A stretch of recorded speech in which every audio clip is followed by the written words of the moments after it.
सोचिए कि आपने किसी को प्रीमाइसेस लाइसेंस पे दी है, जो हम लोग लीव और लाइसेंस एग्रीमेंट बनाकर किसी को प्रीमाइसेस देते हैं, और वो 11 महीने के लिए बना है या फिर 2-3 साल के लिए बना है, और वो टाइम ख़त्म होने के बाद वो लाइसेंस ही आपके घर से निकलता ही नहीं है, तो फिर क्या करोगे आप? तो इससे रिलेटेड जो प्रोविजंस है वो सेक्शन 24 में दिए गए हैं। Landlord entitled to recover possession of premises given on licence on expiry. जब एक्सपायरी हो जाती है, जब टाइम ख़त्म हो जाता है लाइसेंस का, तो उसके बाद में लैंडलॉर्ड एंटाइटल हो जाता है पोजेशन को रिकवर करने के लिए। 24 कहता है अ लाइसेंसी इन पोजेशन और occupation of premises given to him on licence for residence.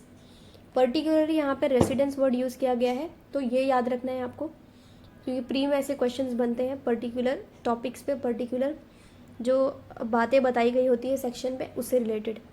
तो वो जो पोजेशन होगा, वो पोजेशन लाइसेंसी को वापस से लैंडलॉर्ड को डिलीवर करना पड़ेगा on the expiry and on failure of the licensee to so deliver the possession. तो ऐसे केस में क्या होता है, landlord shall be entitled to recover possession of the premises from a licensee on the expiry of period of license by making an application to the competent authority, and the competent authority on being satisfied that period of license has expired shall pass an order of eviction of license।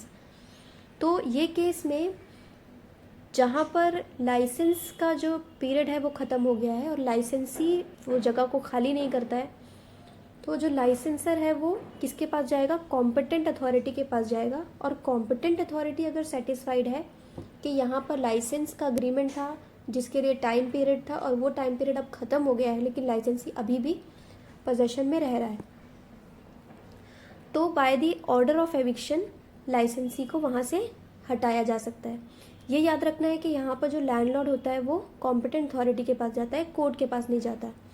दूसरा जो subsection है, subsection 2 कहता है any licensee who does not deliver possession of the premises to the landlord on expiry of period of licence and continues to be in possession of the licence premises till he is dispossessed by the competent authority.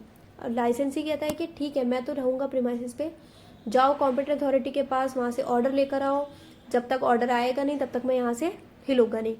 अब competent authority ने order pass कर दिया और उसको वहाँ से dispossess कर दिया गया, तो जितने दिन तक वो वहाँ पे रहता है, जब से उसको हट जाना चाहिए, जब जिस दिन एक्सपायरी हो जाता है लाइसेंस का पीरियड, वो ख़त्म हो जाता है और जिस दिन वो डिस्पोजेस होता है, तब तक के लिए वो लायबल होगा डैमेजेस पे करने के लिए at double the rate of the licence fee और charge fixed under the agreement of licence.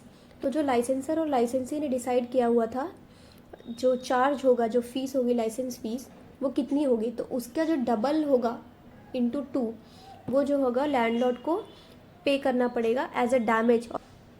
किसको पे करेगा, लैंडलॉर्ड को। और कौन पे करने वाला है, जो लाइसेंसी उस प्रीमाइसेस पे रह रहा है after the expiry of licence period.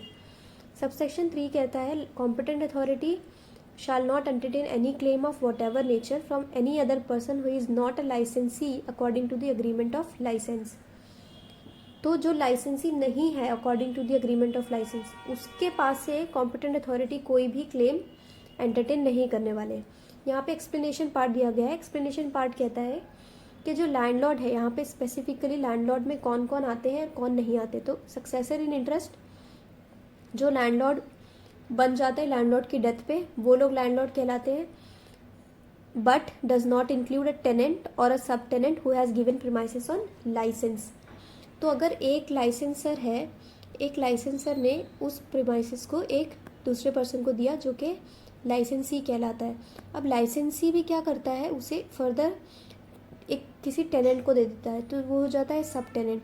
तो ऐसे केस में जो टेनेंट या सब टेनेंट है वो लोग लैंडलॉर्ड की डेफिनेशन में नहीं आते, भले ही उन लोगों ने दूसरे एक पर्सन को प्रॉपर्टी है वो लीज पे दे दी है, तो ऐसे केस में ये लोग लैंडलॉर्ड नहीं कहलाएंगे।